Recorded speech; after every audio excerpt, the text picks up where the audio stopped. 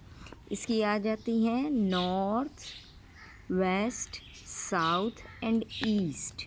इस तरफ ईस्ट है, ये दिस इज़ ईस्ट, यहाँ से आप समझें, ठीक है। इसकी 4 डायरेक्शंस हैं, ठीक है। आपने सुना होगा बहुत दफ़ा कि सूरज मशरिक़ से निकलता है और मगरिब में ग़रूब होता है, तो बस यही समझें आप।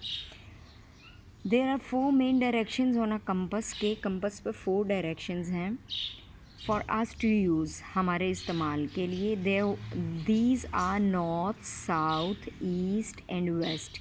These directions use to rising setting of the sun as reference points, के ये डायरेक्शंस जो है ना वो हमारे लिए इस्तेमाल होती हैं कि ज़मीन, सूरज किस तरफ से निकलता है और किस तरफ ग़रूब होता है। अच्छा, ये ज़मीन, और देखिए ज़मीन भी तो घूम रही है, तो ये जो सूरज की डायरेक्शन है, ये ज़मीन के घूमने पे हमारे सामने, सूरज नहीं घूम रहा, ज़मीन घूम रही है, तो ज़मीन के घूमने से हमें सूरज की डायरेक्शन समझ आती है कि अभी सुबह है, अभी शाम है, या अभी रात है। एक्चुअली ज़मीन जो है वो, ये जब ज़मीन घूमती है तो हमें उसकी सूरज की डायरेक्शन का भी पता चलता है। In the evening at dusk, अच्छा डस्क क्या होता है? डस्क उसको कहते हैं, डस्क इज़ अ वर्ड, आप इसको ग्लॉसरी से भी चेक कर सकते हैं, डिक्शनरी से भी देख सकते हैं। इसका मतलब है ग़रूब होने के करीब, यानी सनसेट। सनसेट और होता है, सनसेट होता है जैसे सूरज ग़रूब हो रहा होता है, वो थोड़ा टाइम लेता है। लेकिन डस्क उसको कहते हैं जो बिल्कुल एज पे होता है, यानी मगरिब के बिल्कुल एज पे होता है, जब ग़रूब होने के करीब होता है सूरज, उसको कहते हैं डस्क, ठीक है। The sun can be seen in the west, के जब सूरज बिल्कुल डस्क होता है तो वो वेस्ट में देखा जा सकता है। वो हमें नज़र आ रहा होता है लेकिन एक्चुअली वो वेस्ट में जा रहा होता है और हम उसको देख सकते हैं। एक्चुअल में वो वेस्ट में राइज़ हो रहा होता है। अब आप इसकी 4 पिक्चर्स देखें कि सन राइजेज़ इन द ईस्ट डायरेक्शन, यानी कि निकलता जो है वो मशरिक़ से है, ठीक है। फिर sun sets in the west direction, के वो ग़रूब होता है वेस्ट डायरेक्शन में, यानी मगरिब में, ठीक है। अब ये कंपस है, कंपस ये चीज़ आपको उस वक्त तक नहीं समझ आ सकती जब तक आप कंपस आप पे क्लियर नहीं होगा। तो अभी अगर मैं चैप्टर छोड़ के कंपस की तरफ आऊँगी तो पूरी इसके लिए 20-25 मिनट चाहिए आपको कंपस के बारे में समझाने के लिए।